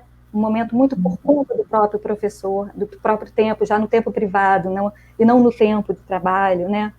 Então, essa possibilidade de aparecer a imagem da criança, a imagem dos seus fazeres, e dessa sensibilidade docente a seus fazeres, no documento, acaba que se escasseia, né? Nessa questão de contexto. E aí, de novo, assim, eu vou voltar aos preceitos da educação infantil, pensando nessa dia de educar e cuidar, que a gente estava falando agora, né? Como é que trazer essa ética do cuidado para todos os níveis educacionais, né? Como é que a gente pensar a educação infantil a partir, né, de pensar a criança e suas especificidades de manifestações, né, de forma de interagir com o mundo, nos permite levar alguns preceitos que estão sendo elaborados para a educação infantil também para outros âmbitos, né, outros níveis de ensino. Né? Assim, a gente tem que cuidar de muitas coisas para levar a dimensão sensível para outros níveis de ensino. Eu estava conversando com a Adriane também, logo mais cedo, pensando assim, Adriane, a gente precisa falar um pouco também sobre o trabalho prévio a se ter o corpo como protagonista de uma aula. Há um trabalho prévio que é retirar as cadeiras, varrer o chão, passar um pano no chão. São trabalhos bastante concretos, bastante que foram também, né, um trabalho de cuidado do espaço, cuidado do ambiente, de a gente chegar às nossas salas, seja no ensino fundamental, seja no ensino superior, seja na pesquisa, e pensar, será que esse tempo de aula é adequado, é cuidadoso com a pessoa, né? Será que essas carteiras estão sendo receptivas aos corpos, né? Estão oferecendo condições de cuidado com a dimensão, com a sensibilidade? Então, como é que pensar a partir da singularidade da criança pode nos fazer pensar, desnaturalizar aspectos da educação que vão sendo levados adiante em todos os níveis de ensino e que precisam ser repensados para que essa dimensão do cuidado penetre, né, de novo nas nossas interações, né? Enquanto a Lívia falava, eu lembrei um comentário aqui. Depois eu encerro. Eu queria comentar que a Michele, que é a parceira de vocês, está falando aqui, né, dessas restrições que as crianças estão vivendo hoje, né, estando em casa, muitas vezes. São diferentes realidades que as nossas crianças estão vivendo, né, se a gente pensar os diferentes universos, né, as diferentes infâncias, né, então esses corpos infantis, ela fala lá, ó, maior questão que eu tenho ao pensar no contexto do retorno na atual conjuntura é justamente o cerceamento dos corpos infantis. A vigilância constante, uma grande quantidade de não pode e as podas que serão feitas a cada manifestação espontânea e livre da criança. Isso pensando no retorno, né? Mas as crianças que estão agora, onde elas estão vivendo o seu tempo de ser criança agora, né? É muito diverso. Então, quem pode estar num sítio, as crianças estão num mundo, né? Um mundo maravilhoso ao seu entorno, porque a natureza é tudo de bom, né? Agora, as crianças que estão vivendo restringidas em espaços muito pequenos, com muitos adultos, né? E sem falar a questão da violência. Então, tudo isso vai dando para nós, né, também um volume de questões relacionadas com o corpo e com a expressividade, né, e isso tudo vai constituir uma experiência, é a experiência da pandemia, né, então eu fico também com essa questão, né, me indagando o tanto quantas coisas que nos afligem nesse momento e que nós temos que nos perguntar em relação a esse vivido do agora, né, que nós temos agora. Porque, como disse a Ana Júlia, são muitas questões que já existiam, que não deixaram de existir, que a escola continua sendo a mesma, e quando a gente retornar a vivenciar coletivamente, muitas questões estarão ainda presentes lá, né, na escola. Mas essa experiência que a gente está vivendo hoje, ela precisa ser falada, ela precisa ser dita, narrada. Por que deixar para falar isso mais adiante se não falar agora, né? Então, fiquei com essa questão, Ana Júlia, pensando nas narrativas, né, pensando na documentação pedagógica, pensando nessa questão da afetividade, né, que foi trazida no início, uma pergunta, como lidar com a afetividade nesse momento, e fiquei me perguntando, acompanhando vários contextos, né, tanto de instituições privadas como de redes públicas, que têm buscado várias alternativas de manter o contato com as famílias, as crianças, né, via família,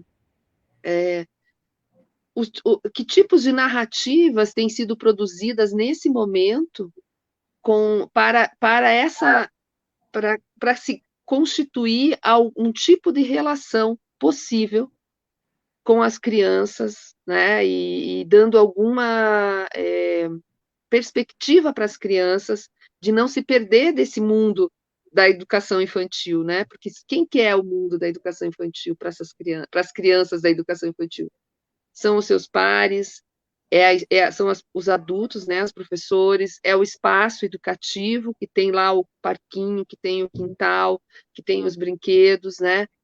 Então, assim, eu queria que vocês, a gente tem ainda alguns minutos aqui, a gente combinou que a gente poderia se estender mais aqui uns 10 minutinhos, e eu queria ouvir um pouco de vocês em relação a isso, assim, pensando nessa experiência do agora, que a gente está constituindo, né, que a gente ainda vai pensar muito sobre isso, mas a gente está vivendo, a gente tem vivido agora, né, uma realidade concreta. Que narrativas estão acontecendo? O que vocês poderiam comentar em relação a isso?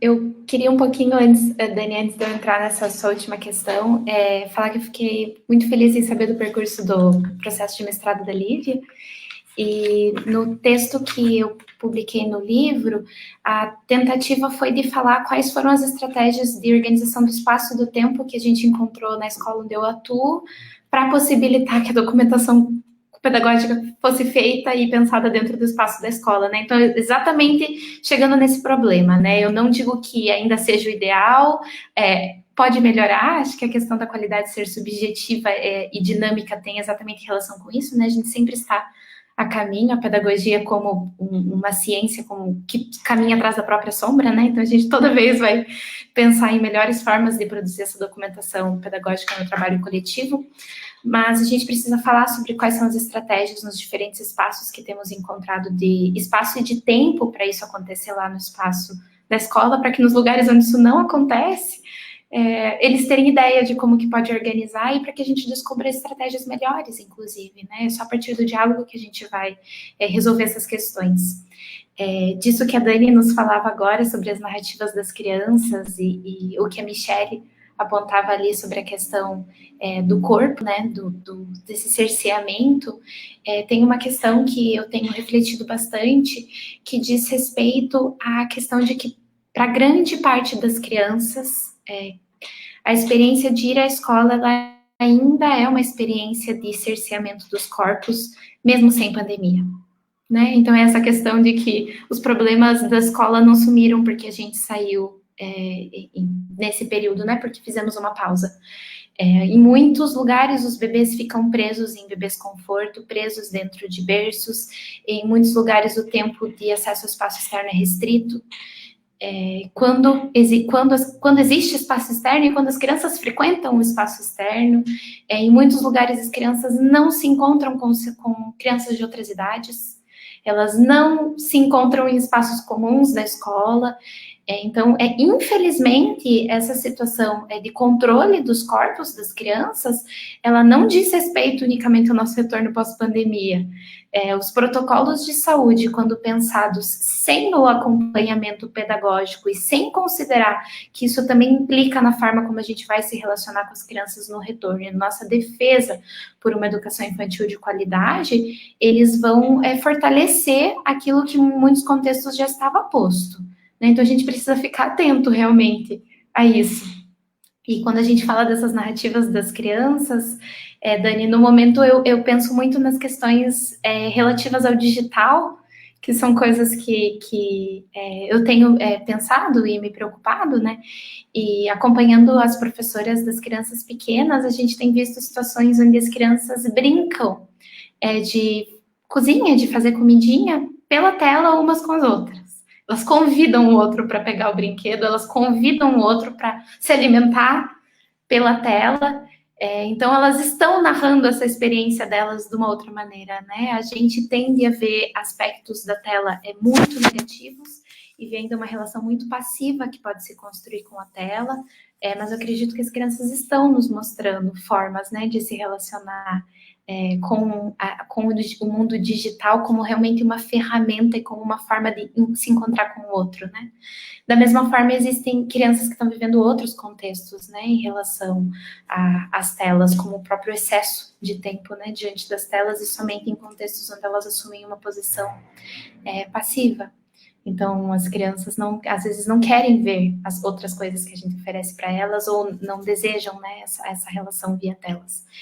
Eu penso que a gente vai ter melhores condições de acessar essas narrativas das crianças com o fortalecimento da relação com as famílias e no nosso retorno, quando a gente parar para ouvi-las em relação ao que estava acontecendo e não na expectativa de preencher um questionário que avalia habilidades das crianças. Então, agora a criança anda, agora a criança fala, agora ela já sabe os números, agora ela já sabe as letras, agora ela já sabe as cores. Não é isso que nos interessa em um retorno. Nos interessa saber quais foram os sentidos que famílias e crianças puderam produzir juntos, apesar das condições adversas que muitas famílias estão vivenciando. Então, eu penso que a gente precisa manter isso em mente e atentos para o nosso retorno.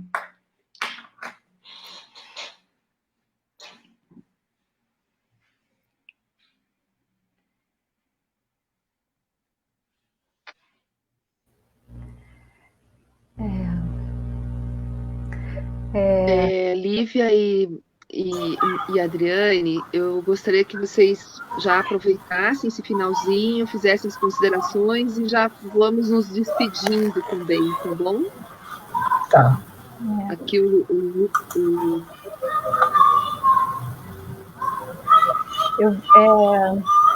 Ana Júlia, esse momento, né, Ana Júlia, Daniele, Adriane, Isabel, esse momento que outro dia a gente fez um momento de reflexão sobre uma dessas práticas das quais eu participei no Habitar-se, e uma das coisas que eu pensei sobre é que a gente está refletindo sobre uma história tão recente, né? A gente está refletindo de forma síncrona, como esse nome está sendo muito usado agora por causa dos nossos encontros síncronos. Então, a gente está aqui realmente falando sobre uma coisa que acabou de acontecer. São cenas que a gente está vivendo agora, ontem, anteontem, mês passado. Então, são, assim, quase que relatos de experiências, suposições, né? Assim, eu trabalho no contexto de uma escola privada no Rio de Janeiro e eu sou professora de expressão corporal na educação infantil, imagine. Eu continuo dando aulas de expressão corporal na educação infantil. As primeiras estratégias de aulas foram descritivas. E aí, eu enviava aulas descritivas, eu digitava uma aula de expressão corporal. Com o tempo, eu comecei a enviar videoaulas. Depois, então, eu comecei a ter encontros síncronos com as crianças. E toda esta evolução, né, todo esse desdobramento de formas de produzir atividades, né, à distância, produzir propostas, mesmo porque elas não são obrigatórias, né, mas de produzir alguma coisa para as crianças, fala um pouco deste tateamento num ambiente, numa situação completamente desconhecida. E isso foi evoluindo à medida que a gente também ia dominando outras possibilidades de criar uma linguagem de interlocução, né? E agora a gente começa a construir a possibilidade das crianças nos darem retornos, falarem conosco, ou enviar vídeos, ou imagens, ou né, comentários, alguma coisa desse tipo. Mas o que eu tenho visto nas interações síncronas é que uma coisa que está me surpreendendo muito é o embarque das crianças nas narrativas imaginárias, assim, porque isso perpassa as aulas de expressão corporal. É uma aula que eu coloco muita ênfase na produção, né, na autoria do gesto, na possibilidade da criança entrar em contato com o repertório das brincadeiras tradicionais da infância brasileira, e em elementos da dança para diversificar a qualidade, né, provocar a diversidade da qualidade de movimentos. Então, eu puxo alguma narrativa imaginária e a gente vai produzindo obstáculos e resolvendo isso corporalmente, junto. E o que eu vejo é que as crianças estão conseguindo, estas crianças, tá, que têm acesso ao computador, que são, né, público de uma escola privada do Rio de Janeiro, da Zona Sul do Rio de Janeiro. Eu estou falando de um contexto muito específico, pouco diverso, tá? Ali que a gente tem conseguido produzir interações por uma via de sintonia imaginária, digamos, né? E corporal, tem ali um diálogo tônico que está estabelecendo por meio dessas vias digitais, né? Mas eu me preocupo também o quanto de saúde, né, emocional haverá no retorno com a quantidade de cerceamento também, né, é um cuidado alarmante, né? A gente está vivendo, é uma dimensão do cuidado, assim, num estado alarmante, eu acho. Então, que nos coloca numa situação quase que reativa. Mais do que acolhedora, talvez, a gente pode estar demasiadamente reativo, né, nesse momento de um cuidado numa situação, assim, tão séria, né? Tão séria, que nos fez pausar, assim, uma coisa inédita, né? Então, acho que o ineditismo está em cena e as nossas potencialidades, assim, criativas vão ter que jogar, assim, vão ter que entrar neste contexto de uma forma muito responsável, né? Muito responsável tanto pela novidade que o criativo pode fazer emergir, quanto a responsabilidade com isso que é novo. A gente não sabe muito bem no que vai dar, né? Assim, então, Daniela me pediu para a gente encaminhar também uma finalização da fala. Eu queria agradecer muito a oportunidade também de refletir sobre esse momento histórico, né? Planetário, tão determinante, assim, com vocês, de colocar em movimento nossas ideias, né, juntos aqui. Está sendo um prazer enorme. Com certeza estou saindo daqui muito provocada a continuar instigada, né, com tudo isso, né? Muito obrigada. Então, para fazer também uma fala despedida, fiquei pensando a partir disso que a Ana e que a Lívia falaram agora, e da pergunta da Dani, a sensação é que a gente está trocando pneu com o carro andando, né? Essa está sendo a necessidade do momento, né? Encontrando possibilidades dentro dos limites que se colocam. Eu queria falar mais, talvez, um aspecto que a Lívia destacou, mas que, para mim, me atravessou muito esse semestre, porque hoje, como professora na universidade, como eu disse, já trabalhei muitos anos em instituições de educação infantil, mas hoje eu trabalho com a formação e com a pesquisa, eu tenho contato com um número grande de pessoas que estão nas escolas e estão vivendo de formas muito variadas também nesse momento. Então, no nosso caso, no caso brasileiro, no caso do Rio de Janeiro, que eu conheço mais de perto, os abismos, eles se ampliam, né? Porque assim como a gente tem a realidade que a Lívia tem acesso, né? Uma escola particular, uma condição muito própria, e mesmo assim, com tantos desafios e limites, a gente sabe de realidades em que isso não é possível, em que esse contato não é possível, em que o acesso à internet não é possível, em que não existe nenhum adulto que seja, né, que possa fazer alguma mediação, porque para a educação infantil esse adulto fazendo a mediação ele é fundamental, né, entre a escola e a criança. Então a gente tem, na verdade, realidades muito heterogêneas e algumas bastante áridas, né? Acho que essa é uma questão que a gente precisa olhar, não tem como, né? E a impressão que eu tenho é que esse abismo se aprofunda ainda mais, porque o que a gente vê, sobretudo nas escolas particulares, é o espaço da escola com todas as precariedades sendo, de modo geral, garantido, e não, da mesma forma, não acontece, né, na grande parte das instituições públicas em função dessas limitações. Então, acho que esse abismo, esse fosso se aprofunda e traz para a gente a urgência de pensar o quanto conquistas que foram construídas durante tantos anos, pelo menos no campo das políticas, né, para a educação infantil, para a formação de professores, que apontam para a perspectiva da corporeidade, da dimensão estética, ética, política da educação, se colocam nesse momento em risco iminente, né, porque se você pensando especialmente na volta, e se a gente já tinha depoimentos e relatos de professores e professoras que diziam que era muito complexo, por exemplo, permitir que as crianças se sujassem, porque havia uma pressão das famílias, ou os próprios professores tinham restrições com relação a isso, se sujassem nas brincadeiras, né? Ou corressem, ou se machucassem. Se isso já era uma questão, imaginem isso, como isso se amplifica nesse contexto que assusta a todos nós, que também não sabemos como lidar e também temos nossos próprios medos, nossas próprias experiências, muitas vezes duras em relação à pandemia. Aqui no Rio de Janeiro, a gente acompanhando a quantidade de professores da rede pública, diretores da rede pública, que chegaram a óbito por conta do Covid, é de assustar, né? Fui convidada para falar no CEPRE e fui olhar a página para ver do que se tratava, quais eram os assuntos que estavam circulando, e eram várias notícias de óbitos, de falecimento, enfim. Então a gente tem esse panorama, então tem uma dramaticidade nas perdas que estão em jogo, né?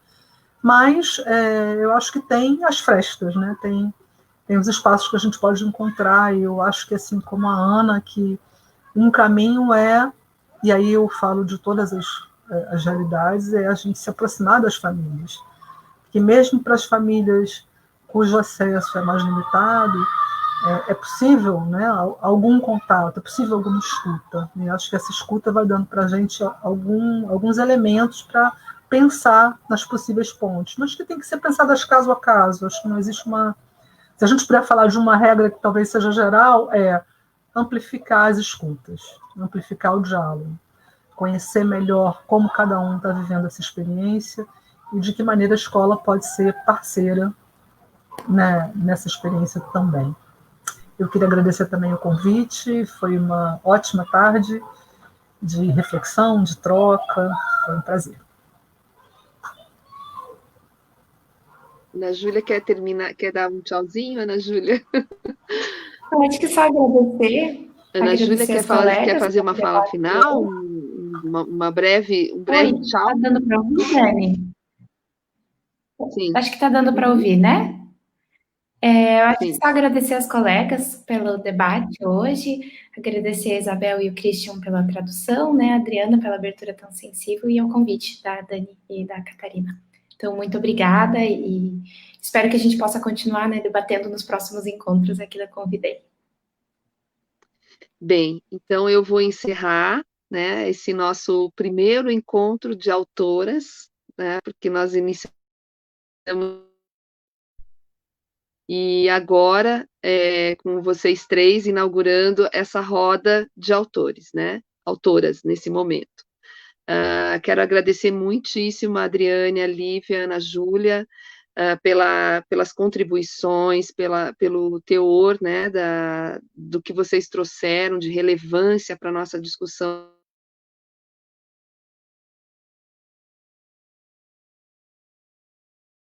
Né, a Isabel vem da Secretaria Municipal de Piraquara, o Natan, ele está doando o tempo dele, né, ele é da CED, da Secretaria Estadual de Educação, mas ele está aqui doando o tempo dele também para contribuir conosco, e especialmente a Ana Luísa Manfredini, que está nos bastidores, dando todo o suporte para que a gente possa exercitar esse diálogo virtual aqui, né? E a revelia das nossas escolhas estamos nos saindo muito bem, eu acho, né?